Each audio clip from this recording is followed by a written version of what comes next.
Mon général, mesdames, messieurs les officiers généraux, mesdames, messieurs, chers amis, d'abord, je vous suis reconnaissant d'être avec nous cet après-midi. Il est vrai que le temps ensoleillé et printanier invite plutôt à des distractions indoor, comme on dit de l'autre côté de la Manche, que outdoor, mais je vais vous parler d'un sujet un tout petit peu moins héroïque que ceux qu'on a évoqués ce matin, qui est la mobilisation industrielle. Mais sans mobilisation industrielle, je le dis tout net, nous n'eussions pas gagné la guerre. Alors, mon propos va s'articuler autour de la mesure de l'ampleur de la crise. Lorsque la guerre commence, on l'a dit ce matin, on en est tous persuadés, la plupart des dirigeants estimaient qu'on allait vers une guerre courte. Que pensaient les économistes? Les économistes, d'abord, furent surpris par la guerre, parce qu'ils pensaient que les économies européennes étaient suffisamment imbriquées déjà les unes aux autres pour qu'on évite les conflits qui sont dévastateurs. Ils se sont trompés. La deuxième chose que pensaient les économistes, c'est que sur la base de ce qu'avait été la guerre de sécession américaine ou la guerre des bourgs ou divers conflits de la fin du XIXe siècle et du début du XXe siècle, je pense aux actions menées par les Japonais en Mandchourie, une économie ne pouvait pas supporter longtemps l'état de guerre. Elle ne pouvait pas le supporter longtemps pour deux raisons. La première, c'est qu'il fallait trouver les ressources pour financer la guerre et pour fabriquer les matériaux et les armements. Et la seconde chose, c'est qu'une économie qui se bat, un pays qui se bat, est un pays qui ne travaille pas. Donc, il y a, j'en parlerai tout à l'heure, une antinomie entre le fait d'avoir une industrie qui tourne et une armée sur le front. Et donc, les économistes pensaient que la guerre serait courte. On sait ce qui s'est passé ensuite et comment ça s'est déroulé. Donc, dès le début de la guerre et jusqu'à 1916, le problème principal, c'est le problème des munitions. C'est la crise des munitions qui va être le problème majeur autour duquel le gouvernement doit rassembler la capacité de la France à produire. On a cité des chiffres ce matin, je ne vais pas vous les redonner, mais l'obus 75, qui est la munition standard de l'artillerie française en 1914, est consommé à hauteur à peu près, je ne garantis pas au chiffre près, de 100 000 obus tirés, alors que la cadence de production est de 10 000. Donc on est à un facteur 10. Et les stocks sont insuffisants. Ce qui veut dire que dès le 17-18 septembre, Joffre passe un message au ministre de la Guerre, Alexandre Millerand, qui est à Bordeaux, en lui disant « Nous ne sommes pas sûrs d'avoir les munitions qu'il faut pour continuer le combat et encore moins pour nourrir la contre-attaque que nous devons mener pour arriver à reconquérir le terrain perdu. » Donc, la question des munitions a été une question clé. Évidemment, elle a son pendant dans la question de la production d'artillerie, mais ce matin, notre collègue a parlé très abondamment et de façon très compétente du problème de l'artillerie et de la diversification des calibres. Mais en l'occurrence, la première urgence pour le gouvernement, c'est de trouver des munitions pour l'armée qui est au combat. Et on verra tout à l'heure la façon dont le gouvernement s'est organisé. C'est la première révolution industrielle de la guerre de 14-18. Tout à l'heure, l'un d'entre nous disait l'armée de 1918 ne ressemblait pas à l'armée de 1914 et l'armée de 1914 ressemblait davantage à l'armée napoléonienne qu'à l'armée de 1918. L'économie de la France en 1918 ressemble davantage à l'économie que nous avons connue au XXe siècle, bien plus qu'à l'économie de 1914. Il y a une transfiguration qui se produit à la fois en quantité et en qualité. Donc le premier point qu'il a fallu aborder pour le gouvernement et pour le commandement, c'est résoudre la crise des munitions. Et résoudre la crise des munitions, ça signifie être capable donc de fournir un certain nombre de... Je ne veux pas me faire fusiller par le général d'Anselme, donc je mets un curseur de temps de parole. Donc, l'ampleur de la crise recouvre 4 problèmes qui vont se traduire tout au long de la guerre par une nouvelle organisation industrielle. Le premier, c'est la question de l'énergie. Alors, prenons par ordre de bataille, si je puis m'exprimer ainsi. L'invasion de 1914 nous prive d'un certain nombre de départements où se concentre beaucoup de l'industrie, mais surtout beaucoup des ressources énergétiques de la France. Alors, on a de la chance à ce moment-là, les ressources énergétiques, c'est essentiellement du charbon. Mais nos mines de charbon en Lorraine et dans le Nord sont envahies. Ce qu'on oublie de dire aussi, c'est que compte tenu du fait que nous avons perdu la Belgique au profit de l'Allemagne, l'Allemagne met la main sur les gisements charbonniers de la Belgique et sur l'industrie belge. C'est une donnée qu'on oublie souvent, mais les Allemands avaient une puissante industrie. Ils ont trouvé plus qu'une béquille en mettant la main sur l'industrie belge. Je rappelle que la Belgique, au milieu du 19e siècle, était la 3e puissance industrielle du monde. Ce qu'on a oublié. Mais elle était particulièrement développée sur le fer et sur le charbon, première révolution industrielle, comme chacun sait. Donc nous voilà dépossédés d'une bonne partie de nos sources de charbon, d'une bonne partie de nos minerais de fer également, et de toute une partie de notre tissu industriel dans le Nord-Pas-de-Calais, y compris dans le textile. Donc la première chose, c'est de trouver du charbon. Or, la France, telle qu'elle se dessine après la bataille de la Marne, n'a pas récupéré les gisements de charbon nécessaires pour ses besoins. Donc il faut immédiatement mettre en place un circuit d'importation. Et ce circuit d'importation, il va se faire à partir de la Grande-Bretagne. On se souvient tous, quand on était enfant, on apprenait que la Grande-Bretagne était un bloc de charbon. Donc le charbon anglais ne nous est pas compté, même s'il est payé. On importe aussi du charbon de la péninsule ibérique, qui l'Espagne est neutre pendant la Première Guerre mondiale. Et on a peu de besoin de pétrole jusqu'à l'année 1917. Et l'année 1917-1918, où la motorisation de l'armée française monte en puissance, il va falloir se soucier de trouver du pétrole. Or, les Anglais n'ont pas de pétrole, les Espagnols n'ont pas de pétrole, nous n'avons pas de pétrole, donc on va se procurer du pétrole auprès des États-Unis, qui sont une économie pétrolière bien plus avancée que la nôtre. Donc ce besoin d'importer va nécessiter de disposer de réserves de change suffisantes pour payer les importations. La France, fort heureusement, est en très bonne situation, très bonne santé financière, a une balance commerciale et des paiements excédentaires, et donc le franc français se tient bien, les réserves de la Banque de France sont bien remplies, nous arriverons à payer nos importations rubis sur l'ongle. Soit dit en passant, pendant la Seconde Guerre mondiale aussi, ça fut la même chose. Une bonne partie des armements commandés aux États-Unis ont été payés cash par la France sur la base des dépôts faits par la Banque de France auprès de la Federal Reserve Bank. Donc cette crise de l'énergie, elle va être résolue pour l'essentiel par des importations, avec un petit trouble qui est celui du fuel, enfin du pétrole. Mais les Anglais avaient été devant nous dans cette affaire, parce que si l'Angleterre était un morceau de charbon, Churchill avait pris une décision faisant changer le carburant des navires de la Navy du charbon au fuel. Alors, conséquence immédiate, les moteurs des bateaux ont été beaucoup plus puissants. Donc la Navy a été bien meilleure sur le plan opérationnel.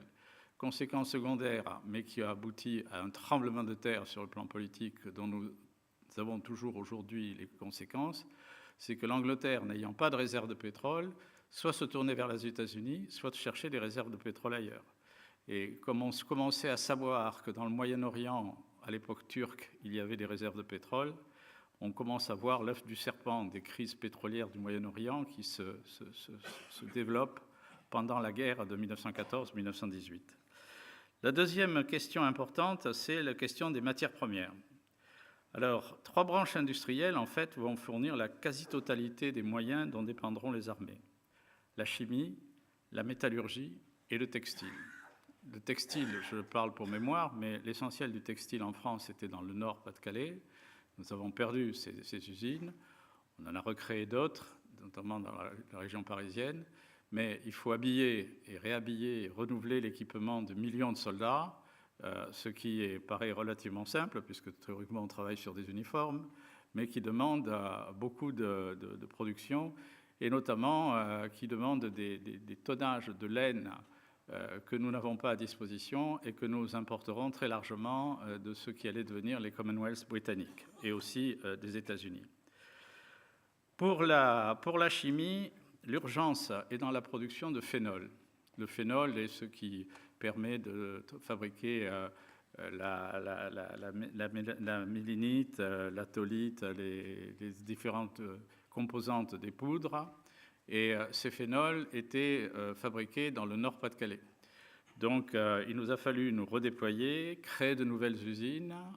On peut dire qu'à ce moment-là, la région lyonnaise affirme sa vocation chimique, qui aujourd'hui paraît naturelle, mais qui a été extrêmement poussée par les besoins de la production française pendant la guerre de 14-18, à un point tel que les ressources en phénol, qui venaient pour 80% du Nord-Pas-de-Calais en 1914, 2 ans après, venaient pour 80% de la région lyonnaise.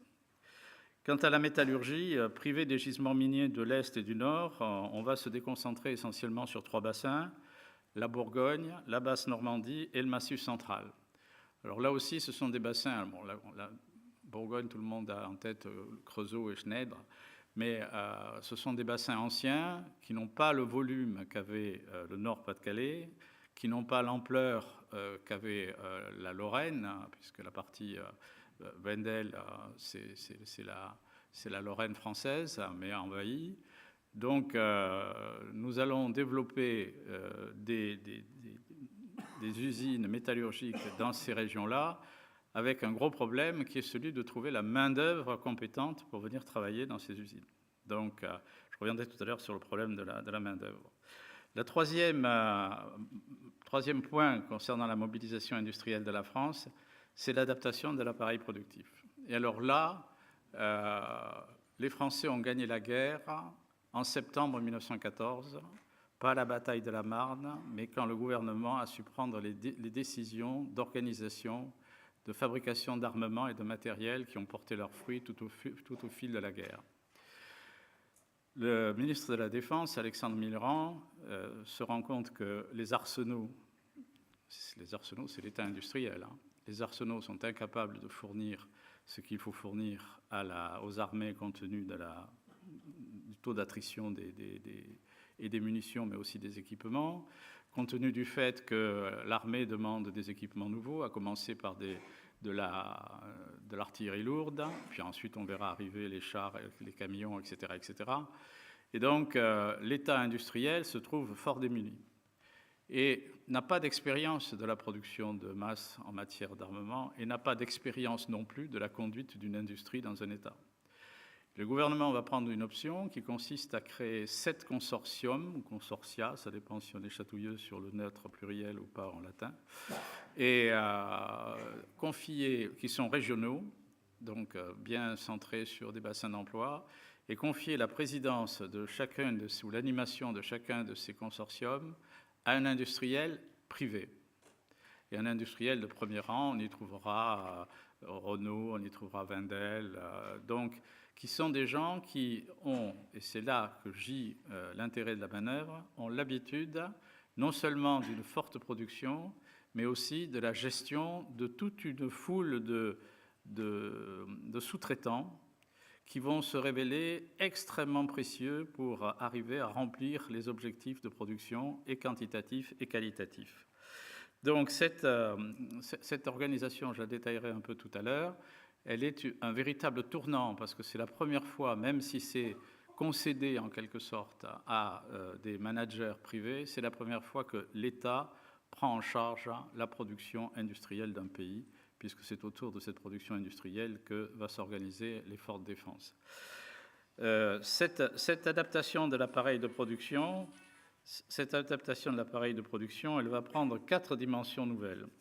Le premier, c'est le renforcement de nouvelles zones industrielles.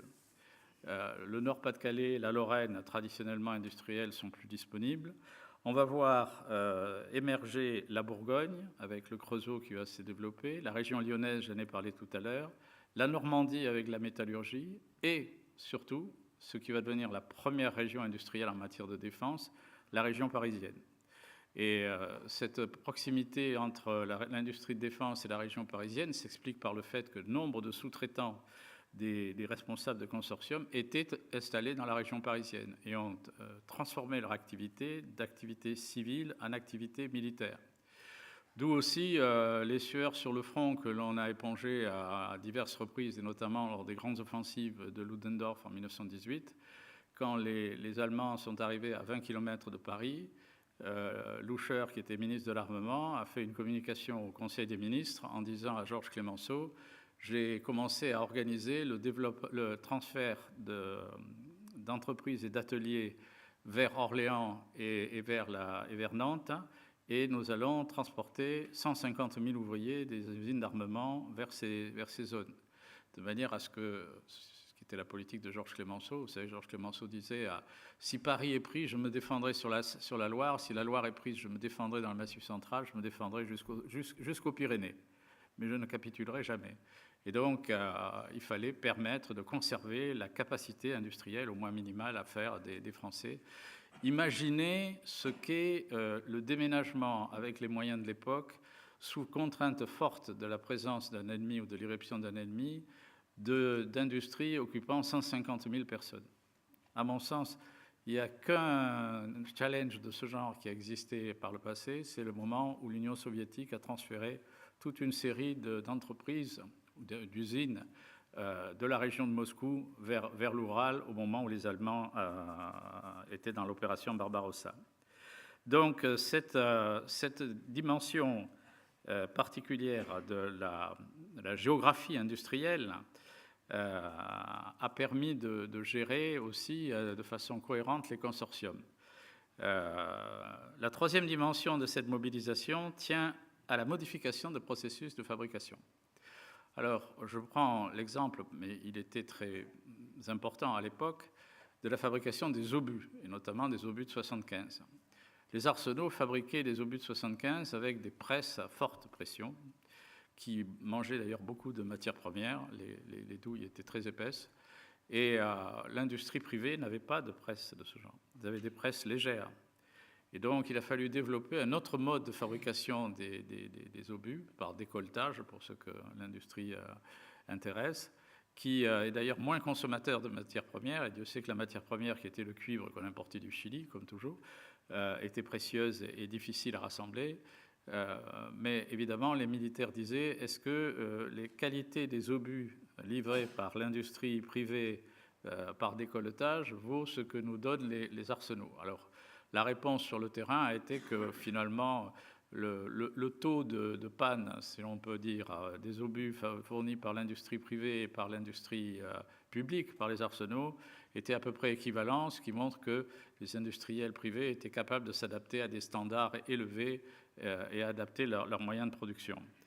Cet exemple, notamment, il y a un industriel qui a été l'un des premiers à recourir au décolletage pour fournir à l'armée, c'est Citroën. Citroën a commencé sa vraie carrière d'industriel en fournissant des munitions à l'armée avant de se lancer dans l'automobile et dans le moteur et le truc. De même, par exemple, Michelin a su très bien se redéployer. Peu de gens savent que Michelin, qui était déjà un grand fabricant de pneumatiques, etc., a été l'un des grands fabricants aéronautique pendant la Première Guerre mondiale. Et cerise sur le gâteau, je tiens l'information de Michelin lui-même, avec qui je dînais il y a de nombreuses années de ça, et qui m'a dit « Et nous n'avons fait payer à l'État que le prix coûtant ». Car le problème de cette privatisation des productions, c'est le problème du coût. C'est le problème pour le budget d'arriver à tenir. Alors la France avait une grande capacité d'épargne, la situation financière de départ de la France était très bonne. Tout le monde se souvient que nous avons prêté généreusement à la Russie pour les emprunts russes. L'un des meilleurs investissements stratégiques jamais faits par la France, puisque un certain nombre d'entre nous dans cette pièce se souviennent peut-être d'avoir trouvé des emprunts russes dans les papiers de famille et d'en avoir tapissé le grenier. Quand on a prêté cet argent aux Russes, on y a mis une condition, c'est que ce soit affecté à la construction de chemins de fer direction est-ouest et pas nord-sud, de manière à ce qu'en cas de mobilisation, l'armée russe soit capable d'être rapidement sur son front de bataille. Et les Allemands n'ont pas perçu tout de suite ce tournant stratégique dans la logistique de la Russie et ont été très surpris par la rapidité de la mobilisation russe qui explique les victoires de Gumbinnen, enfin les premières victoires de l'armée russe, qui arrivent à 70 km de Berlin et qui vont sauver la France. Car Moltke le jeune, plein de nervosité, comme on l'a souligné ce matin très justement, Moltke le jeune va perdre la tête et prendre des corps d'armée qui sont à l'ouest pour les transporter à l'est. Ça permettra à Hindenburg de gagner les batailles de Tannenberg et de refouler l'armée russe, mais ça allégera suffisamment la pression sur les armées alliées, notamment l'armée française à l'ouest. Si les Russes n'avaient pas eu ces victoires qu'ils ont pu avoir grâce au chemin de fer financé par les Russes, je ne suis pas sûr qu'on aurait gagné la bataille de la Marne. Donc la Russie en 1914 a sauvé la France, et les épargnants russes, les épargnants français ont sauvé la France à travers leurs investissements. Toujours est-il que la France avait une capacité financière qui lui permettait d'envisager un budget en déficit et en forte augmentation, sans avoir une inflation trop forte, mais il n'en demeure pas moins qu'il a fallu payer ces industries privées. Et le fait est qu'à un moment donné, ce qu'on donnait d'une main, on le récupérait de l'autre, parce que quand on a un chiffre d'affaires, on paye des impôts, et le budget de l'État a récupéré pas mal de ce qu'il a donné comme commande sous forme d'impôts prélevés sur les industriels qui fabriquaient. Alors, ça ne compense pas, bien évidemment, sinon ils auraient travaillé pour rien, et ça n'aurait pas été normal. Enfin, et ce n'est pas la moindre des transformations, les industriels ont su s'adapter non seulement en termes de fabrication, de procédés de fabrication, non seulement en termes de qualité, non seulement en termes d'organisation entre eux, développant les relations entre donneurs d'ordre et sous-traitants d'une façon efficace, mais aussi parce qu'ils ont su réorganiser leurs outils de production et leur mode de production. Alors très clairement, et ça commençait déjà avant la guerre, une bonne partie du patronat industriel français regardait ce qui se passait outre-Atlantique et notamment examinait de près la taylorisation, qui n'était pas de pratique courante dans l'industrie française. C'était des ateliers séparés, le travail à la chaîne était peu connu, etc. Au fil de la guerre, la taylorisation va devenir le standard classique de production. Les ateliers vont cesser d'être des ateliers séparés, on va travailler à la chaîne et la productivité va s'en ressentir immédiatement, bien évidemment. On sait qu'ensuite, jamais l'industrie française ne reviendra au système des ateliers séparés. C'est donc une des phases des aspects de cette révolution industrielle dont je parlais. Le dernier problème, et pas le moindre, c'est celui de la modélisation, excusez-moi, c'est l'émotion, des ressources humaines au profit de l'industrie. Alors là, on a eu un sérieux problème que je préfère ne pas avoir à affronter, mais qui a dû être douloureux pour les gouvernants de ce pays. Les industriels français demandaient bien évidemment de la main-d'œuvre, et d'autant plus qu'il fallait en former de nouveaux, et les ouvriers étaient mobilisés au front. L'état-major avait accepté de laisser 50 000 ouvriers des arsenaux au travail en 1914. 50 000, c'était largement insuffisant pour l'effort de guerre qu'il fallait fournir, qui était sans commune mesure, puisqu'à un moment donné, l'essentiel de l'économie française est une économie de guerre et fournie pour les armées. Donc, 50 000 ouvriers, ce n'est pas suffisant. Il faut trouver de la main-d'œuvre supplémentaire. Trouver de la main-d'œuvre supplémentaire sans qu'on ait des efforts de formation trop grands à faire, ça veut dire rappeler du front des ouvriers qui travaillent dans les usines d'armement, qui travaillaient dans les usines d'armement ou qui travaillaient dans le milieu industriel aptes à devenir des ouvriers d'armement rapidement. Évidemment, Joffre n'a pas pris la chose du bon côté quand on lui a demandé de démobiliser 350 000 hommes pour nourrir les industries et 150 000 pour aller travailler dans les mines.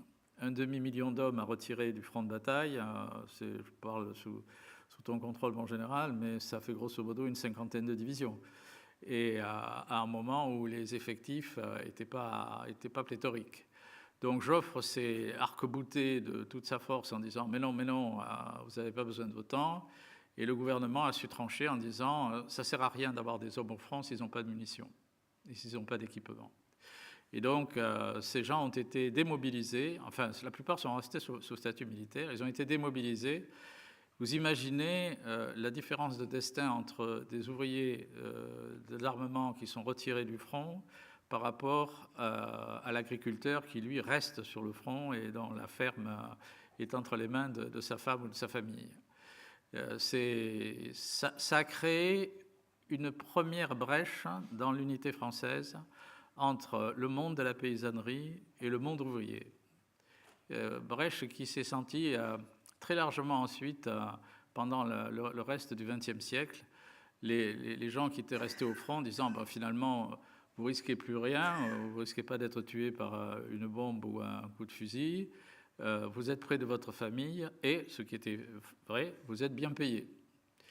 Alors le problème du paiement des soldats ayant été un problème pendant toute la guerre, un certain nombre de ministres disant il faut augmenter le per diem donné aux soldats, et d'autres ministres, y compris soutenus par une partie de l'état-major, disant il n'est pas nécessaire de donner de l'argent à des soldats qui ne peuvent pas le dépenser autrement qu'à boire pendant leur... Donc voilà, je n'explique pas plus, chacun pense ce qu'il veut de ça.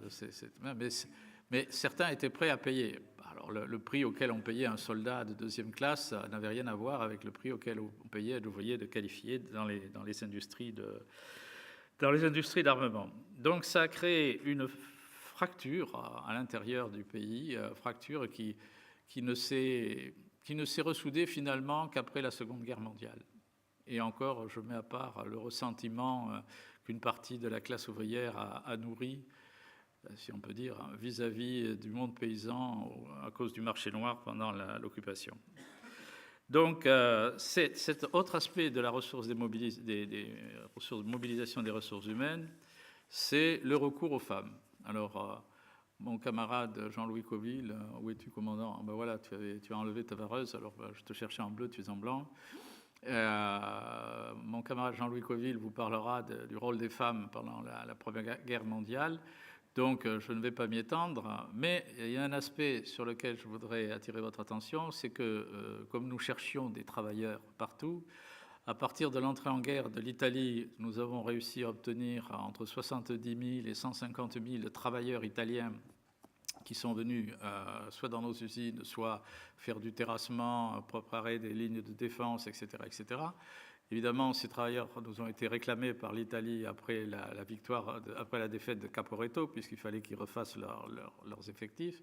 Mais nous étions aussi à la tête d'un empire colonial et nous avons fait venir de l'empire colonial, y compris d'Indochine, entre 70 000 et 100 000, les chiffres ne sont pas très précis, travailleurs, dont certains ont été d'ailleurs assez maltraités, c'est le moins qu'on puisse dire.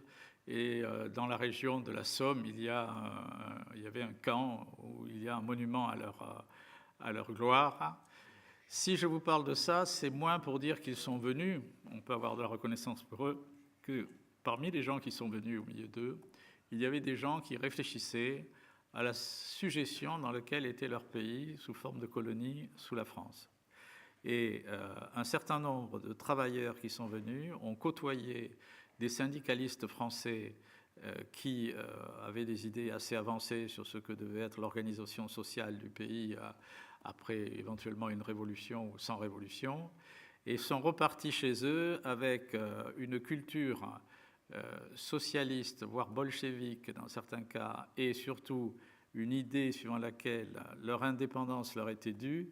On trouvera parmi ces travailleurs qui sont venus donner un coup de main à l'industrie française pendant la Première Guerre mondiale, beaucoup des gens qui ont été à l'origine des mouvements indépendantistes dans nos colonies, et notamment du Viet Minh. Ce qu'on a un peu oublié ou qu'on sait mal. Donc, en conclusion, je vois que mon général préféré m'a dit « tu es en limite ». Je voudrais souligner deux points essentiels. La première, c'est que, et je ne me mets pas en retrait de ce que j'ai dit sur les mérites de l'armée française et de son industrie, c'est le contraste entre l'ampleur de la mobilisation industrielle et sa relative simplicité. Car enfin, les matériels qu'il fallait construire n'étaient pas d'une très grande sophistication. C'était des moteurs, c'était des camions, les avions étaient en leur balbutiement. On sait qu'on a perdu plus d'avions à cause de panne de moteur que du fait de l'ennemi. On commandait par ailleurs à l'Amérique des moteurs. Soit dit en passant, l'Amérique bénéficiait d'une grande image de marque en termes de qualité. La moitié des moteurs d'avions livrés par les Américains aux Français se sont révélés insuffisants et on a été obligé de les renvoyer à l'envoyeur parce qu'ils n'étaient pas de suffisamment bonne qualité pour risquer la vie de nos pilotes dans des avions avec eux. Donc aujourd'hui, nous ne serions pas... Enfin, mettez-vous en 1916, vous fabriquez des bicyclettes et on vous demande de fabriquer des mitrailleuses. Vous adaptez votre équipement, vous achetez des presses, mais la conversion d'une industrie à une autre n'est pas très difficile. Pendant la Seconde Guerre mondiale, c'était la même chose. Comme disait un historien russe, enfin soviétique à l'époque, on convertissait les usines de fabrication de machines à écrire en usines de fabrication de mitraillettes. Bon, c'était des choses qui étaient relativement proches. Aujourd'hui, je crois que ce ne serait pas la même chose. La sophistication de nos arsenaux, j'imagine mal une entreprise fabriquant des bicyclettes se mettre à construire des missiles. Ce serait difficile. Donc, gardons à l'esprit le contraste entre l'ampleur de la mobilisation industrielle et son caractère, en définitive, assez simple, ce qui ne veut pas dire facile. Et la seconde, et j'en terminerai par là, c'est qu'en définitive, l'État, comme le secteur privé, a su faire preuve de souplesse et du sens de l'adaptation, inaugurant ainsi un nouveau mode de relation entre le secteur public et le secteur privé, notamment dans le domaine de la défense. Ce nouveau mode de relation a certainement permis la remontée de l'effort d'équipement d'armement à partir de Léon Blum avant la Seconde Guerre mondiale. Vous savez que nous remontions la pente considérablement au moment où la guerre a éclaté. Et elle est encore aujourd'hui à la base de la relation fondamentale entre l'industrie et l'armement. Quand je dis l'armement, je pense à la délégation générale pour l'armement, avec un aller-retour de discussion entre des gens qui jaugent le besoin, des gens qui jaugent la capacité à produire et des gens qui essayent de produire. Donc vous voyez que quand je vous parlais tout à l'heure de révolution industrielle, même 100 ans après, nous sommes tout à fait portés par ce que nous avons vu arriver pendant la guerre de 14-18. Je vous remercie de votre attention.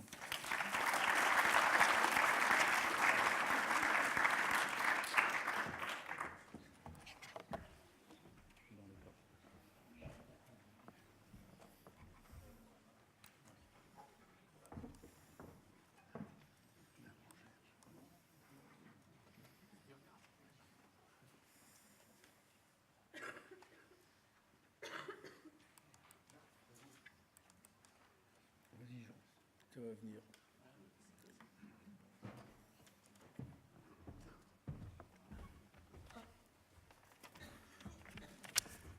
Mesdames, Messieurs, chers amis, bonjour.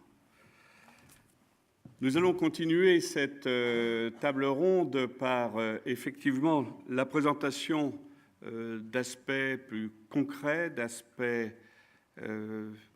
représentant véritablement ce qu'a pu être cette mobilisation industrielle, lancée le 20 septembre par le ministre de la Guerre, Alexandre Millerand. Les groupements industriels se sont révélés particulièrement efficaces. Et nous aurons, avec l'exemple de Renault et de Louis Renault, qui avait le pilotage du groupement industriel de Paris, et Mario le disait, à Paris se trouvait une grande majorité de tous les sous-traitants des industriels de France. Donc, ces sous-traitants, ces industriels étaient dans le groupement. À cette occasion, c'est un représentant de la société Renault qui viendra présenter tout à l'heure cette mobilisation industrielle au travers de Renault et du groupement Paris, M. Farid Arakhtaghi. À côté de cette... Ouais. à côté de cette mobilisation industrielle, il a fallu également mettre en place une nouvelle organisation gouvernementale. L'armée ne pouvait plus piloter et ne pouvait pas piloter l'ensemble de l'industrie, et en particulier de l'industrie privée française. Et donc a été imaginé, dans un premier temps, un sous-secrétariat d'État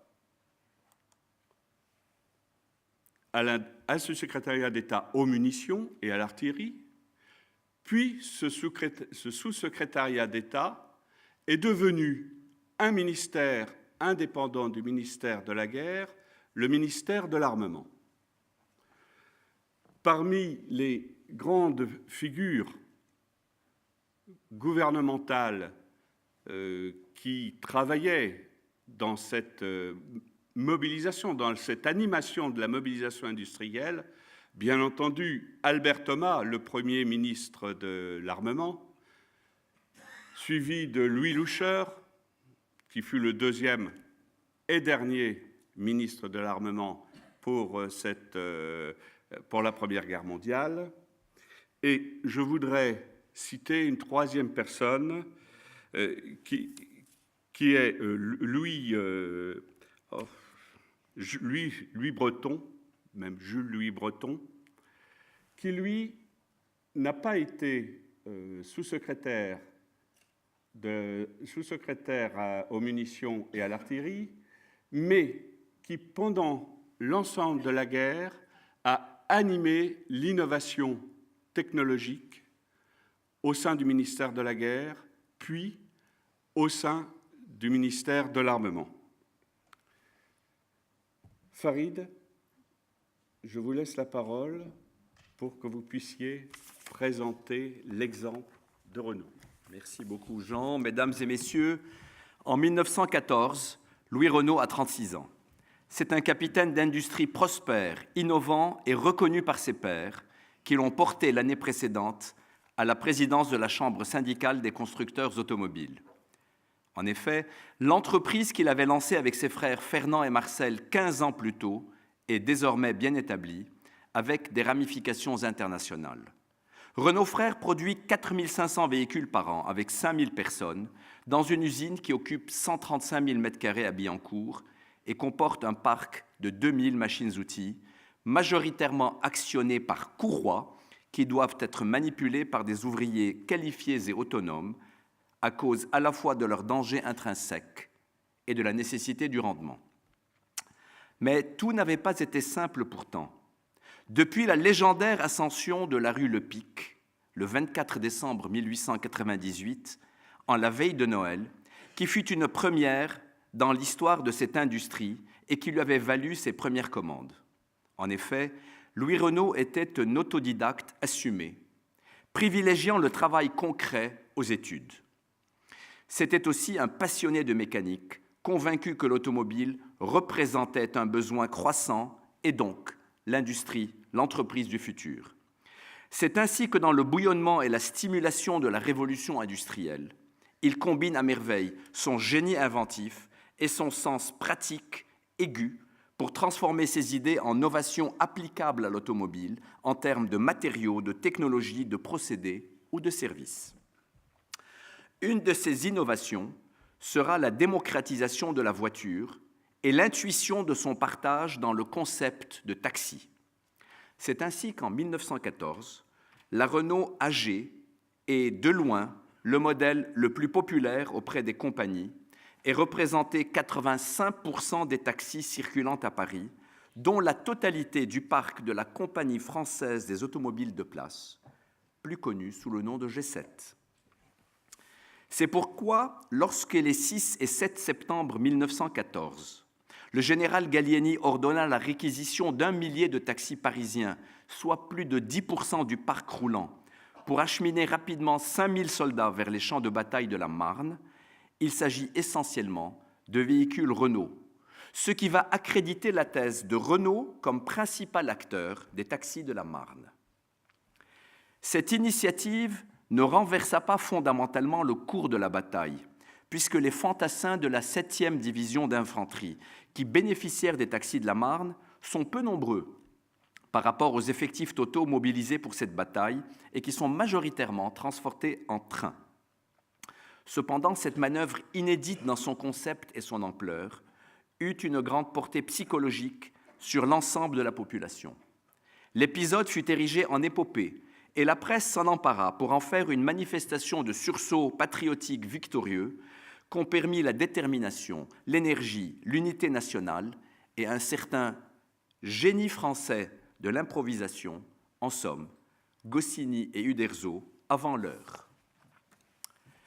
Et en cela, l'aventure des taxis de la Marne est caractéristique de l'adaptabilité de la France au concept de la Grande Guerre, sachant qu'au début de 1914, l'état-major anticipait une guerre courte de quelques semaines, comptant sur la terrible efficacité des armes modernes.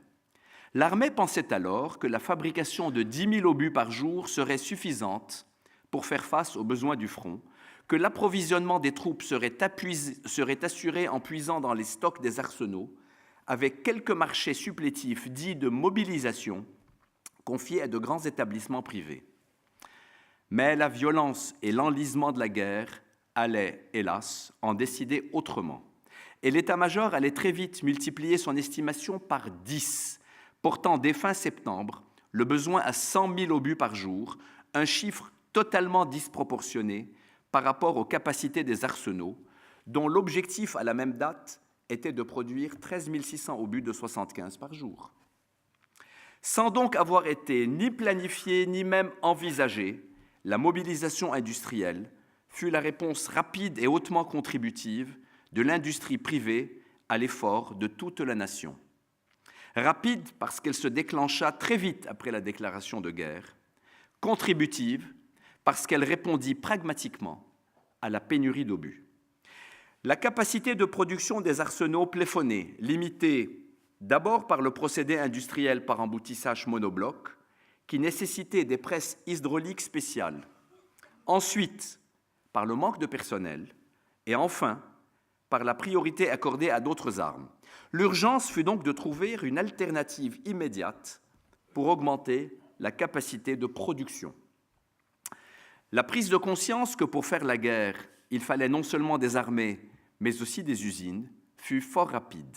Et 8 jours seulement après la déclaration de guerre, Adolphe Messimy, ministre de la guerre jusqu'au 26 août 1914, demandait à Louis Renault s'il pouvait, dans son usine de véhicules automobiles, fabriquer des obus.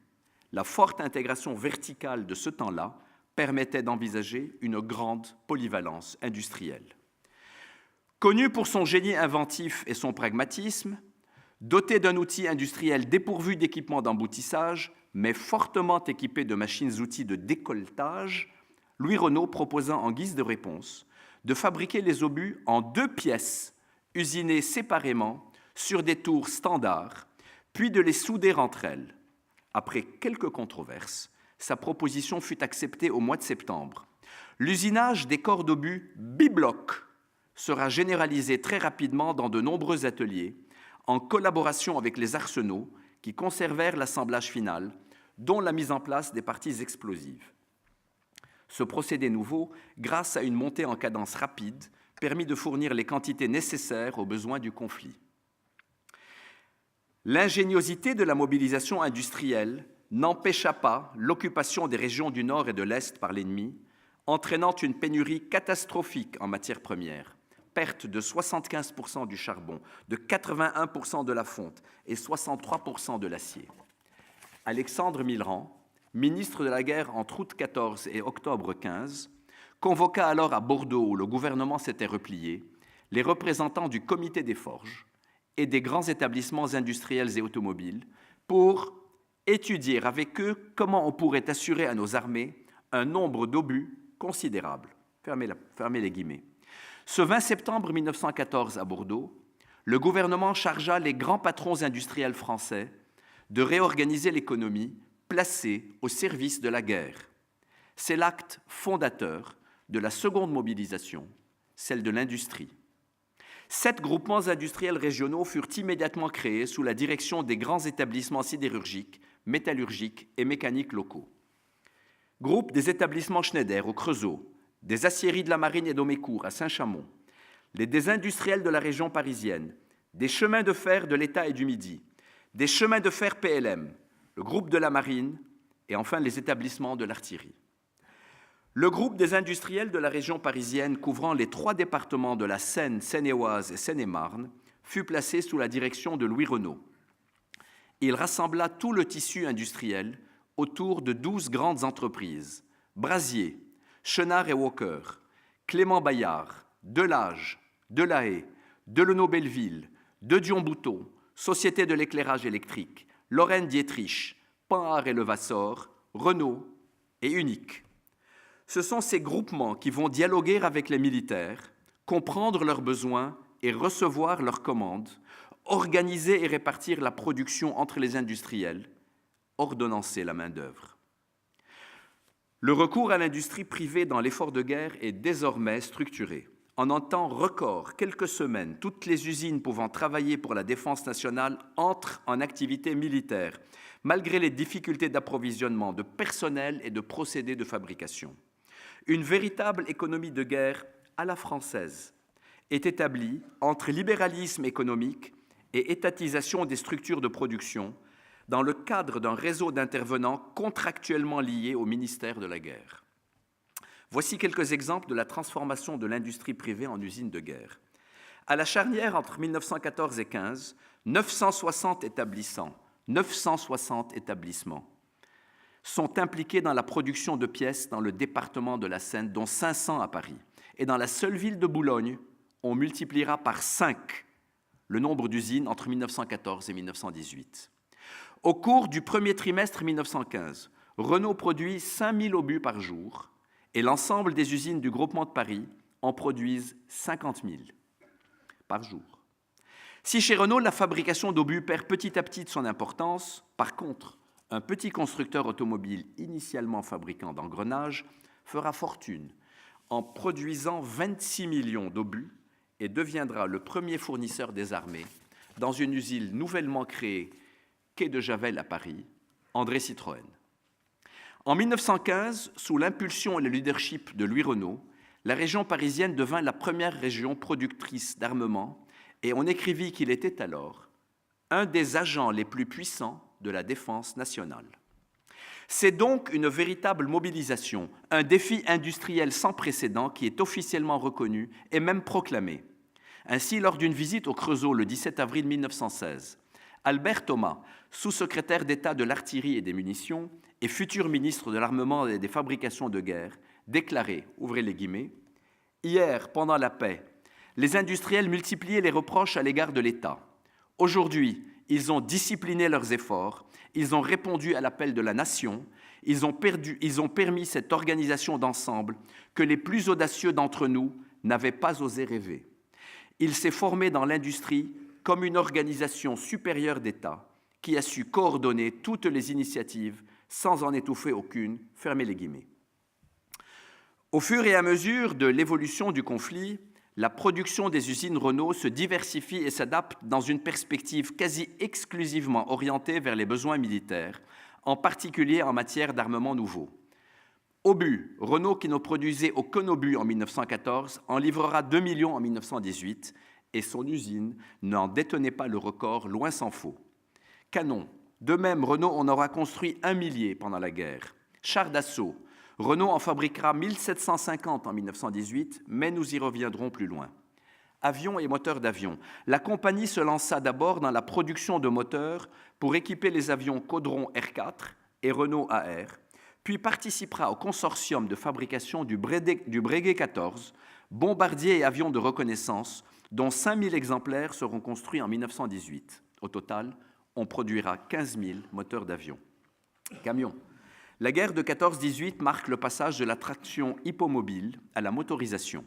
Ils sont beaucoup plus efficaces pour le transport de troupes et de matériel, et leur usage est beaucoup plus polyvalent et donc utile en temps de guerre. La fameuse Noria sur la voie sacrée, pendant la bataille de Verdun, en fut l'illustration la plus glorieuse. Un véritable train routier de 8000 camions, principalement des Renault EP et des Berlier CBA, Renault multipliera par 10 sa production en 4 ans, passant de 174 camions en 14 à 1800 en 1918. Les voitures, ce sera la production sacrifiée, puisqu'elle chute de 90%, passant de 4500 voitures à 550. Pour y parvenir, Louis Renault recourt à une croissance démesurée de son usine. En 4 ans, la surface est multipliée par 3 et les effectifs par 4, passant de 5000 à 22 500 personnes en 1918, alors même qu'après l'ordre de mobilisation, il ne restait plus que 1500 ouvriers dans l'usine. Mais pour parvenir à ce chiffre énorme, l'entreprise aura effectué plus de 60 000 embauches pendant l'année calendaire 1918, soit le triple de l'effectif total. Il faut imaginer l'organisation et la logistique que nécessite le traitement d'un tel flux de candidats. On observe une évolution comparable chez tous les constructeurs. Ainsi, à Montbéliard, à moins de 30 km de la ligne de front, Peugeot adapte ses fabrications traditionnelles aux besoins militaires. À Paris, Panhard et Levassor, le plus ancien constructeur mondial d'automobiles, en fait de même. Il convient d'évoquer les changements du monde ouvrier et plus largement de la société française, conséquences et leviers de la mobilisation industrielle. En effet, la mobilisation immédiate de 4 millions d'hommes sous les drapeaux est une première de cette ampleur en France. Et la doxa, que ce sera une guerre courte, n'y est pas étrangère. Elle concernera des paysans à 45% et des ouvriers à 30%. De nombreux ouvrages littéraires ou cinématographiques ont traité du remplacement des paysans par leurs mères, sœurs et épouses. Mais le départ au front des ouvriers expérimentés force aussi un grand nombre d'entreprises à réduire leur activité. Face à cette injonction paradoxale, comme on qualifie aujourd'hui dans les entreprises modernes les contradictions managériales, c'est-à-dire le besoin d'ouvriers à la fois dans les usines et les tranchées, on fait appel à la main-d'œuvre féminine qui supplée le travail, ne réclamant ni force physique excessive, ni habileté acquise au prix de longues années d'expérience. Ce ne sera pas suffisant. En juin 1915, la loi d'Albiez permit à 500 000 ouvriers qualifiés de quitter le front, de réintégrer les usines en malle de force de travail, de répondre aux besoins de la production et donc de participer comme ouvriers militaires à l'effort de guerre. Ce ne sera toujours pas suffisant, mais l'armée refuse de dégarnir davantage le front. Les industriels font alors appel à des hommes venus des colonies, environ 140 000 en novembre 1918, en provenance principalement d'Indochine et d'Algérie. À des volontaires étrangers, 82 000, principalement grecs, portugais, espagnols et même quelques Chinois. Mais encore et toujours aux femmes. Celles-ci représenteront en moyenne jusqu'à 40% de l'effectif ouvrier et même 80% dans certains ateliers. C'est au global une main-d'œuvre moins qualifiée, mais que la mécanisation et la spécialisation balbutiante rendent aptes aux tâches de fabrication dans les usines d'armement. Les besoins de la guerre totale créent une énorme pression sur les objectifs de rendement attendus des usines sidérurgiques et d'armement. Cela entraîne une nouvelle organisation du travail et le taylorisme, qui avait été timidement introduit en 1913 par quelques pionniers, dont Louis Renault, débarque en force, en particulier dans l'industrie automobile. De bon ou de mauvais gré, les ouvriers ne peuvent pas s'y opposer, pris dans un mélange de peur et de pudeur. D'un côté, les ouvriers militaires encourent la menace d'être renvoyés au front en cas d'insubordination. De l'autre, peut-on décemment se plaindre lorsqu'on travaille à Paris, même durement, loin de la grande misère des tranchées. Malgré cela, les relations dans les ateliers se détériorent, accentuées par l'accumulation de facteurs aggravants. Déqualification des tâches, augmentation de la durée légale du temps de travail, travail de nuit, cadences élevées, répétitivité des gestes, hausse des prix, inégalité des salaires. Des mouvements revendicatifs apparaissent à partir de 1916, notamment menés par les femmes. Pour atténuer les tensions, les industriels consentiront un effort considérable. Face aux difficultés de transport, de logement, de ravitaillement, de garde d'enfants et de soins médicaux, ils mettent à disposition des hébergements et créent des coopératives, des crèches et des dispensaires. La guerre sera un accélérateur technologique, mais aussi social. Il faut, pour finir en beauté, parler du char FT, dont la longue genèse commença avec la conception des cuirassés roulants que toutes les armées réclamaient. C'est incontestablement l'engagement infructueux des chars anglais Mark I, 28 tonnes, surnommés crème de menthe, en septembre 1916 lors de la bataille de la Somme, qui en serait le déclencheur. Face au véritable dilemme stratégique concernant le poids des chars, ce fut le général Estienne qui impulsa le changement. Visionnaire et convaincant, il s'exprima sur le besoin de repenser le char d'assaut. Je cite, « Il doit pouvoir accompagner les mouvements de l'infanterie et pour cela être plus léger, plus rapide et disponible en plus grand nombre. » Estienne parla fin 1915 de son projet à Louis Renault, qui déclina la proposition compte tenu de la charge des usines. Mais il lui répondit, lors d'une nouvelle rencontre en juillet 1916, « Mon général, je vais vous le construire, votre char. » La demande du général était très claire. Un char léger, rapide, efficace au combat, et dont la fabrication devait être simple, adaptée à une production de masse et peu coûteuse. Des réticences subsistantes au sein de l'état-major, le général Estienne s'adresse alors directement au maréchal Joffre. Il lui demande l'autorisation de construire 1000 chars de 4 tonnes, armés d'une mitrailleuse ou d'un petit canon de 37 mm placé dans la tourelle, d'une hauteur limitée, protégé contre les armes individuelles et en mesure d'atteindre une vitesse de 12 km/h. Louis Renault lança 11 études, mais une seule retint son attention, la 11e et dernière. Le Renault FT est né. Précisons qu'à cette époque, Louis Renault, meurtri par la mort au combat de son neveu Jean Renault, pilote de chasse, mettait toute son énergie et ses convictions pour raccourcir la guerre et épargner des vies humaines. En 3 mois, le 22 décembre 1916, un prototype était prêt pour une démonstration officielle devant les autorités militaires.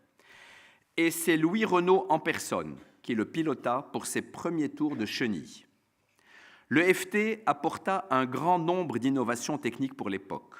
Tourelle à révolution totale, carburateur à boisseau, graissage par pression avec une pompe à engrenage fonctionnant quelle que soit l'inclinaison du char. 2 mois plus tard, une première commande de 150 exemplaires fut passée à Renault. Les essais officiels seront effectués le 9 avril 1917, avec pour résultat immédiat de porter à 1000 le nombre d'exemplaires commandés. Rapidement, une tourelle portant la pièce de 37 mm est testée afin d'armer 650 d'entre eux. Fort de l'expérience encore fraîche de la production d'obus et afin de sécuriser l'approvisionnement, la production fut confiée dès le départ à plusieurs sociétés, Renault, Berlier, Saumua et Delaunay-Belleville. Au total, 7820 chars FT seront commandés, dont la moitié à Renault. Le baptême du feu pour les petits chars FT eut lieu le 31 mai 1918 entre Bétheny et Neuville, au nord de Reims, pendant la seconde bataille de la Marne. Leur utilisation permit de repousser les forces allemandes sur l'autre rive de la Marne. Vint ensuite leur engagement avec succès à Amiens en août 1918, puis dans différentes contre-offensives alliées, dont la bataille de Champagne de septembre-octobre 1918, en compagnie des chars lourds Schneider et du char Saint-Chamond. Jusqu'à l'armistice du 11 novembre 1918, le char FT va équiper 21 bataillons. L'utilisation repensée de ce char d'assaut révolutionnaire, moderne, apparaît pour tous comme un facteur décisif de la victoire finale. Au moment de l'armistice, 3177 exemplaires seulement avaient été livrés, dont quelques centaines furent détruits au combat. Mais la production se poursuivit si bien qu'il en existait encore 1 millier en 1939. Le char FT fut aussi une belle réussite à l'exportation dans de nombreux pays européens, mais également au Brésil, en Chine, au Japon et en Iran, ainsi qu'au Liban, comme on le voit sur cette photo, en 1926, donc dans mon pays de naissance. En guise de conclusion, permettez-moi de citer ce propos attribué à Erich Ludendorff, général en chef des armées allemandes. Je cite, « Les Français ont eu cette rare fortune de trouver un grand général. Ce général s'appelait Louis Renault. » Et pourtant, en 1914, Louis Renault était un pacifiste convaincu. Le lendemain de la déclaration de guerre, il s'exprimait ainsi selon son secrétaire particulier Ernest Fuchs. Je cite : « Quelle stupidité de guerre, quel contresens, quelle négation des buts de la vie, la disparition de vies jeunes et actives, toutes les forces humaines tendues vers un effort improductif, les hommes, l'argent et la matière jetés à la destruction en pure perte, l'ordre naturel inversé, voué au gaspillage et au chaos, détourné de ses buts vrais, l'économie et la production, seul facteur rationnel d'amélioration morale et matérielle. » Je finis la citation. En réalité, Louis Renault fut avant tout et à la fois un grand entrepreneur et un plus grand patriote encore. Grâce à son inlassable énergie, à sa réactivité et à son ingéniosité pour imaginer des solutions faciles à mettre en œuvre, il a apporté un concours immense à l'effort national pendant ces 4 années de guerre et aussi développa significativement son entreprise, lui permettant de prendre pied parmi les plus grands constructeurs automobiles du XXe siècle. Et l'aventure continuera.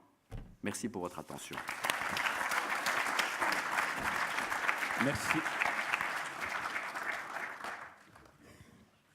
Merci Farid pour cette présentation de votre société. Je passe la parole maintenant à Christophe. De ma société, c'est de la contribution de Louis Renault et de l'effort de guerre. Je passe la parole à Christophe Robin qui maintenant va présenter là aussi un domaine relativement peu connu de la Première Guerre mondiale, qui est l'approvisionnement en matières premières, puisque bien entendu, même si je dirais les sidérurgistes du centre avaient pu compenser une partie des pertes en matières premières du Nord et de la Lorraine, il a fallu importer énormément de produits. Christophe, je vous laisse la parole. Merci. Alors, blocus, guerre sous-marine et ravitaillement de guerre. En travaillant sur ce sujet à entrées multiples, j'ai pensé à compléter cette question, 1918, pourquoi la victoire, avec une seconde interrogation, pourquoi si tard ? Au vu de ce que nous avons entendu depuis ce matin, au vu de ce dont je vais vous parler maintenant, à bien réfléchir, tout semblait réuni depuis fin 1917 pour une victoire plutôt rapide. Qu'on en juge plus tôt. Un blocus instauré dès 1914 et un contrôle de la contrebande très efficace dès la fin 1917. Une maîtrise des mers des Alliés en raison d'une guerre sous-marine sans restriction menée par les Allemands qui mène le pas. Une politique de ravitaillement frumentaire et énergétique qui achève sa montée en puissance, permettant à l'armée de tenir, à l'industrie de fournir, à la population de survivre. Et enfin, l'entrée en guerre des États-Unis. Alors, afin de développer cette communication se propose de retracer, sans perdre de vue bien évidemment le thème de ce colloque, 1918 pourquoi la victoire, la mise en place d'un côté du blocus et de la lutte contre la contrebande, et de l'autre de la guerre sous-marine. Nous évoquerons à l'issue les problèmes auxquels a dû faire face la France en matière de ravitaillement, dont on a déjà parlé un peu tout à l'heure, avant de conclure sur l'entrée en guerre des États-Unis en abordant plus spécifiquement la question des effectifs. Blocus, contrôle de la contrebande et guerre sous-marine. Alors, dès le début du conflit, les Britanniques et les Français se rendent compte que la guerre ne se gagnera pas uniquement sur le front militaire, mais également sur le front économique. Domaine, nous l'avons vu, dans lequel ils ne sont absolument pas prêts. Il leur faut non seulement constituer les réserves indispensables pour mener la guerre aussi longtemps que nécessaire, mais également trouver des solutions pour empêcher prioritairement le ravitaillement de l'armée ennemie, tout en limitant l'approvisionnement des populations des empires centraux. Cette option est facilitée par la quasi-disparition de la flotte de commerce allemande, de la surface des mers et des océans, puisqu'en une semaine, sur les 1500 bâtiments qu'elle possède, 245 ont été coulés, 1059 sont immobilisés dans des ports neutres et 221 doivent se contenter de naviguer en mer Baltique. Le problème qui se pose néanmoins pour les Alliés, c'est la déclaration de Londres du 26 février 1909 relative aux droits maritimes. Elle a été adoptée en son temps, mais jamais ratifiée. Dès la fin du mois d'août 1914, à la suite de négociations bilatérales, les Anglais et les Français s'engagent à la respecter. ce qu'ils vont faire plus ou moins au début, avant de rapidement passer outre. Sans attendre, du côté britannique, conformément à la stratégie arrêtée en 1911 par le Conseil de l'Empire impérial et en 1913 par le Conseil de l'Amirauté, un blocus limité, destiné non seulement à faire sortir la Kriegsmarine de ses ports pour la bataille vitale, mais également à désorganiser les circuits économiques traditionnels de l'Allemagne, est instauré principalement en mer Baltique, sans véritable organisation qui n'interviendra que plus tard.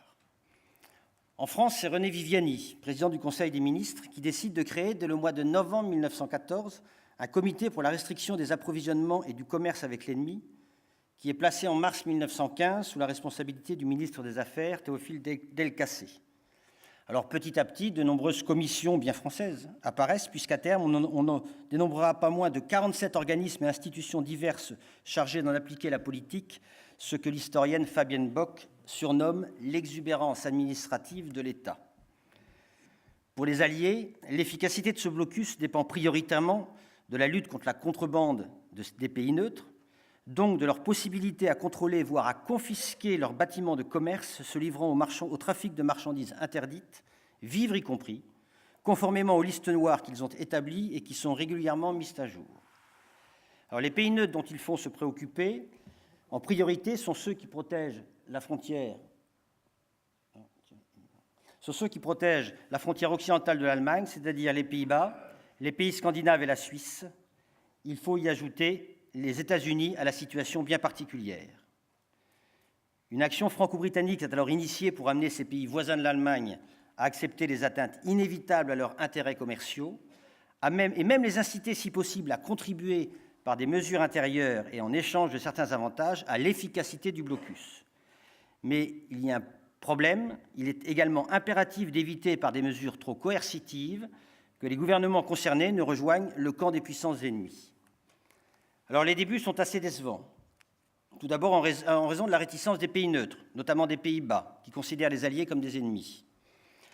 Des plaintes en particulier du gouvernement américain, qui s'en tient à la doctrine Monroe de 1823, avec une interprétation de la neutralité qui distingue le gouvernement du citoyen.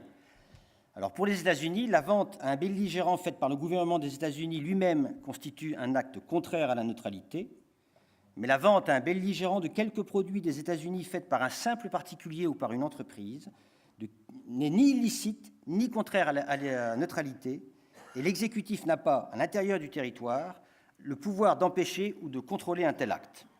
En fait, les États-Unis sont dans une situation extrêmement difficile. La Grande-Bretagne est le premier partenaire économique des Américains, mais l'Allemagne demeure un client privilégié, en particulier pour tout ce qui touche le coton produit dans les États du Sud. Ils sont par ailleurs les premiers exportateurs de produits en Hollande et dans les pays scandinaves. Enfin, les débuts sont décevants en raison de l'impossibilité d'empêcher les pays neutres de réexporter vers les empires centraux les marchandises une fois livrées. On va prendre le cas, par exemple, des céréales américaines livrées à la Suède, $1 million en 1914. Ça passe à $10 millions un an plus tard, en janvier 1915. Sur ces 10 millions, 9 millions sont réexportés illégalement en Allemagne. Face à ce blocus et devant son incapacité à vaincre la flotte britannique de haute mer, l'Allemagne n'a qu'une solution, mener la guerre des vivres sous la mer, donc déclarer la guerre sous-marine, violant ainsi les lois universelles des droits des gens. Par le mémorandum du 15 janvier 1915, elle décide de s'engager dans une guerre sous-marine sans restriction, déclarant toutes les eaux entourant la Grande-Bretagne et l'Irlande, y compris la Manche, comme zone de guerre. Alors les États-Unis considèrent bien évidemment ce mémorandum en totale contradiction avec le droit maritime international. Ils attirent l'attention de l'Allemagne sur les éventuelles conséquences engendrées par la destruction d'un navire ou la mort d'un citoyen américain. Malgré cet avertissement sans frais, les forces sous-marines de la Kriegsmarine débutent véritablement leur action le 18 février 1915. À l'époque, elles comptent 33 sous-marins, dont 8 sont capables d'action en haute mer, et s'emploient à détruire tout navire ennemi découvert dans la zone de guerre. Alors, ce n'est pas le but de la déclaration de Londres. Logiquement, les Allemands auraient dû arraisonner chaque navire et l'accompagner dans un port neutre. Or, dans l'Atlantique, il n'y a pas de port neutre, et de toute façon, il n'y a aucun port neutre qui est acquis aux Allemands. Ils sont donc obligés de détruire les bâtiments qu'ils découvrent. Les bâtiments arborant un pavillon neutre n'étant pas à l'abri d'une action violente. En février 1915, l'Allemagne coule 23 000 tonnes de navires alliés ou neutres, 157 000 tonnes en août pour la perte de 7 sous-marins. En réponse à cette guerre sous-marine à outrance, on change passe un cran supplémentaire. Les Alliés déclarent le blocus inconditionnel ou fermé, destiné à sortir les Alliés de l'impasse militaire du front occidental. Il est décrété ce blocus le 11 mars 1915. L'objectif est bien de confisquer systématiquement toutes les marchandises d'origine, de propriété et de destination ennemie pour faire baisser la contrebande. Des instructions sont données en ce sens aux armateurs, aux ports et aux services des douanes, afin de faciliter la tâche des armées et de hâter la fin des hostilités, en privant l'ennemi des marchandises qui lui sont indispensables, tout en essayant de conquérir les marchés qu'il détient. Jusqu'au 7 mai 1915, le torpillage du Lusitania par le capitaine Walter Schweger, qu'on voit ici, coule donc le Lusitania, 1198 morts, dont 118 citoyens américains. Ce torpillage est suivi par celui du paquebot britannique l'Arabique le 19 août, 44 victimes, dont 3 citoyens américains, puis de l'Hespérian le 4 septembre, avec un citoyen américain tué. Une vague d'indignation secoue tous les États-Unis, et dès le 22 septembre, l'Allemagne cesse les opérations à l'ouest de l'Angleterre et de la Manche, à un moment où ses forces sous-marines atteignent le chiffre respectable de 44 submersibles. Au cours de l'année 1916, marquée par de fortes tensions entre la Grande-Bretagne et les USA, les États-Unis ont fait plusieurs propositions de paix qui ont été refusées par les Allemands, par la Grande-Bretagne et par la France. Le blocus devient de plus en plus efficace, en particulier grâce à une meilleure coopération. Un certain nombre d'organismes interalliés sont créés, comme le Bureau interallié du contrôle, alors qu'en France, un sous-secrétaire d'État au blocus est enfin institué en décembre auprès du ministre des Affaires étrangères. Son action est complétée par la mise en place d'un comité du blocus en février 1917, regroupant enfin les différentes administrations concernées, à savoir la guerre, les douanes, les affaires étrangères, les transports, les finances et la marine. En Allemagne, on s'interroge sur la stratégie à adopter. Face à ce blocus de plus en plus efficace, ce n'est que le 9 janvier 1917 que le Kaiser autorise de nouveau la reprise de la guerre sous-marine à outrance sans restriction. Le gouvernement allemand est alors persuadé d'arriver à faire plier la Grande-Bretagne dans un délai de 6 mois, sans provoquer de réaction immédiate des États-Unis, accélérant ainsi la fin de la guerre. Le 1er février 1917, la guerre sous-marine sans restriction et sans avertissement reprend. Les U-boats, on en compte, suivant les historiens, entre 111 et 128 en service, dont 33 maximum simultanément en mer, doivent couler pour arriver à faire plier la Grande-Bretagne mensuellement 600 000 tonnes de navires alliés ou neutres naviguant dans les zones interdites. Tous les atterrages de l'Angleterre, de la France, de la Russie et la majeure partie de la Méditerranée, zone étendue le 22 novembre 1917 aux Açores, à la côte américaine, à la région des îles du Cap-Vert. Les répercussions sont rapidement désastreuses pour les Alliés, puisqu'on passe à 480 000 tonnes coulées en février 17 à 870 000 tonnes en avril, avec des hauts et des bas en fonction des mois, comme vous pouvez le voir ici. Au total, c'est 4 627 000 tonnes qui sont envoyées par le fond entre le 1er février et le 1er octobre 1917, au point de rendre la situation critique, en particulier pour la marine britannique, la marine marchande britannique, qui est la première au monde avec 20 millions de tonnes, puisqu'elle a perdu 20% de son effectif depuis le début de la guerre, contre 5% seulement envisagés, alors que les réquisitions et les constructions neuves, 82 000 tonnes par mois, ne permettent pas de pallier les pertes. Heureusement, le 6 avril 1917, après 32 mois de neutralité et face aux menaces qui pèsent sur leurs intérêts géostratégiques et économiques, les États-Unis sont entrés dans le conflit. Cette décision a un impact psychologique important, à la fois sur les belligérants et surtout sur les neutres, qui vont commencer à changer de comportement, en dépit des interrogations qui subsistent sur leur capacité à entrer rapidement en guerre. Petit à petit, l'aide de la marine américaine, troisième mondiale, conjuguée non seulement à l'amélioration des moyens de lutte anti-sous-marine, entre autres la mise en place des convois, mais également à l'usure et aux pertes de la flotte sous-marine allemande, 61 sous-marins perdus pour la seule année 1917, en outre soumise à un effort excessif et aux difficultés de recruter et de former du personnel nécessaire, permet de rétablir la situation puisqu'on descend à 292 000 tonnes en novembre. En réponse à cette guerre sous-marine à outrance, sans restriction, sans avertissement, un blocus illimité est instauré dès avril 1917, visant cette fois à la destruction totale de l'économie allemande. Progressivement, en proie à une pression de plus en plus forte et à un embargo de plus en plus rigoureux, notamment en raison de l'entrée en guerre des États-Unis, les neutres, à l'issue de discussions très difficiles, sont contraints d'accepter un certain nombre de compromis. Dès le 1er janvier 1918, face à un contrôle qui leur a imposé des restrictions alimentaires importantes, ils sont obligés de réserver leurs éventuels stocks à leurs voisins immédiats allemands exclus, de mettre à disposition des Alliés le tonnage indispensable au transport maritime. Alors les Pays-Bas vont se faire un peu tirer l'oreille, et comme ils ne vont pas répondre aux injonctions des Alliés, ces derniers vont leur confisquer plus de 600 000 tonnes de navires, sans droit pour eux de répondre. La Suède, par contre, aura compris le message, et elle va mettre directement à disposition des Alliés plus de 540 000 tonnes de navires marchands.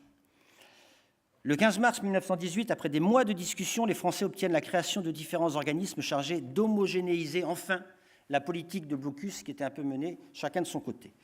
C'est ainsi qu'à Londres est organisé un comité international du blocus, en Espagne un bureau interallié d'achat complété par un bureau commercial interallié. D'autres pays comme la Grèce sont sollicités, alors que 3 centres issus des organismes interalliés sont créés à Washington, à Londres et à Paris, chaque centre ayant une zone géographique de contrôle adaptée. Paris s'occupe plus spécifiquement de la Suisse, de l'Espagne, du Maroc et de la Grèce. Ils ont pour objectif donc de s'occuper exclusivement des listes noires par l'intermédiaire de sous-commissions traitant de la politique de ravitaillement. Bien évidemment, en Allemagne, la situation s'aggrave. Je rappelle qu'on parle à peu près d'entre 480 000 et 700 000 morts civils en Allemagne durant cette période. La situation économique s'aggrave, amplifiée par les mauvaises récoltes, la crise de la viande et des graisses alimentaires, sans oublier le marché noir extrêmement important.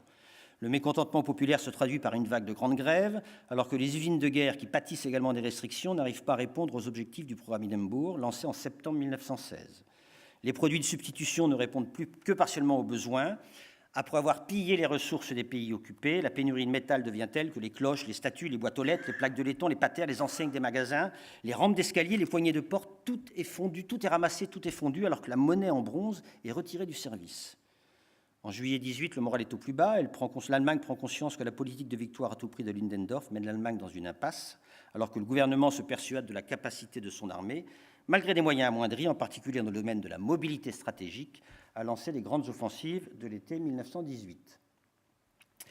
La politique de ravitaillement maritime et terrestre. Alors nous l'avons vu déjà, la Première Guerre mondiale a fortement perturbé le fonctionnement économique du pays, en dépit des mesures d'urgence prises par le gouvernement. Face à un conflit qui perdure et à la forme qui en découle, la politique de ravitaillement, en particulier maritime, prend une importance que personne ne soupçonnait. L'État doit assurer à la fois, en dépit des pénuries, la poursuite de la guerre et le maintien des activités vitales du pays. Pour cela, il lui faut veiller à s'assurer le ravitaillement des armées et de la population, tout en luttant efficacement contre la crise énergétique qui menace. Face à la perte d'une dizaine de départements et à la mobilisation en masse de milliers d'hommes qui désorganisent une partie du potentiel industriel et agricole du pays, l'État doit mener une véritable politique publique et s'arroger le rôle d'institution régulatrice et normative de la vie économique, dans le prolongement du premier choc de la guerre et devant la désorganisation apparente. Ce n'est pas tout à fait vrai, puisque des plans de mobilisation militaire avaient prévu de faire des stocks pour la ville de Paris et l'armée. Les pouvoirs publics suscitent et organisent la gestion du ravitaillement en créant le service du ravitaillement auprès du ministère du Commerce le 8 septembre 1914, seul autorisé par exemple à partir de 1915 à lancer des marchés publics pour importer des céréales en provenance surtout des États-Unis. Ce service, qui s'appuie sur les préfets, les maires et les chambres de commerce, a pour mission de coordonner la répartition des vivres et des fournitures nécessaires non seulement aux industriels, mais également aux populations. Plusieurs organismes sont créés par différents ministères, le service du ravitaillement général, les offices départementaux des céréales, car la politique mise en œuvre prioritairement par l'État est d'abord frumentaire. Là encore, les USA sont, sans être en guerre, livrent à la France une grande partie de ses besoins agricoles. Alors, puisqu'il faut que j'accélère, donc, la question énergétique, on en a parlé tout à l'heure, je rappellerai juste, comme vous l'avez ici, que sur 100% de matières importées, la plupart viennent des États-Unis, sauf le charbon en grande partie de Grande-Bretagne. Le charbon, 65 millions de tonnes consommées en 1913 en France, dont 22 millions importés d'Angleterre, d'Allemagne et de Belgique. C'est donc l'Angleterre qui va charger en particulier de l'approvisionnement en charbon, avec 800 navires charbonniers qui vont faire tous les jours le transit entre la France et l'Angleterre. Pour autant, tout n'est pas simple. Par exemple, le port de Rouen, grand port charbonnier, déjà accaparé par l'armée britannique, tout en étant capable de décharger 682 000 tonnes de charbon chaque mois, ne peut en revanche absorber ce tonnage supérieur à la capacité de stockage et d'installation portuaire. Juste un mot sur le pétrole, 800 000 tonnes apportées en 1913, 1,2 million en 1918. La métallurgie, on en a parlé. Juste, petit rectificatif, le premier à s'être soucié de la montée en puissance des industriels juste avant Millerand, c'est Adolphe Messimy, qui, dès le 23 août 1914, écrit à tous les industriels, comité des forges, au syndicat de la métallurgie, chantier naval, pour leur demander de tout mettre en œuvre pour l'industrie de guerre.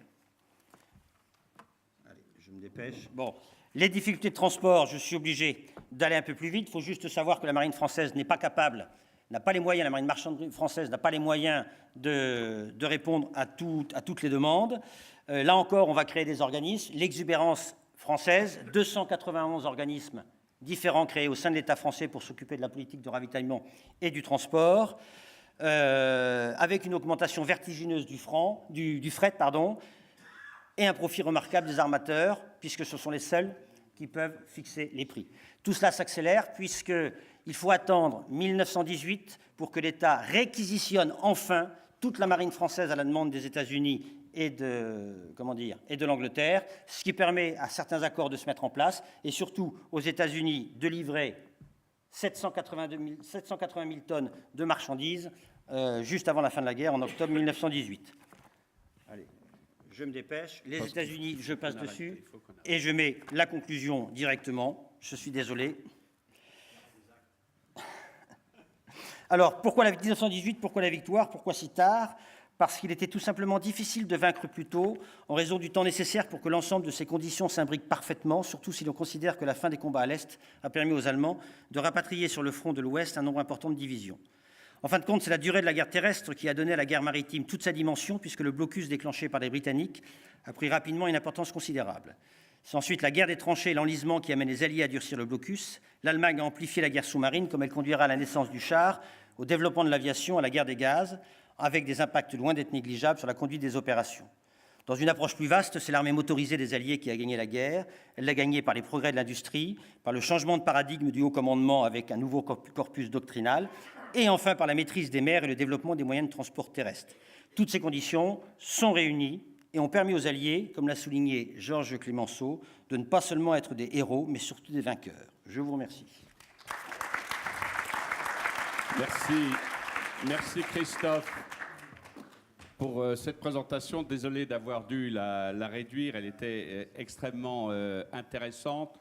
Sans vous abreuver de chiffres, juste quelques chiffres pour vous donner les résultats, quelques résultats. Résultat, une production de près de 300 millions de munitions d'artillerie durant les 4 années, dont plus de 200 millions de munitions de 75. Les munitions de petit calibre, plus de 6 milliards de munitions de petit calibre ont été fabriquées. Et au moment de l'armistice, un effectif ouvrier dans les usines dites de guerre d'1 700 000 personnes, alors que le plan le plan avant la guerre avait prévu 50 000 personnes. Merci.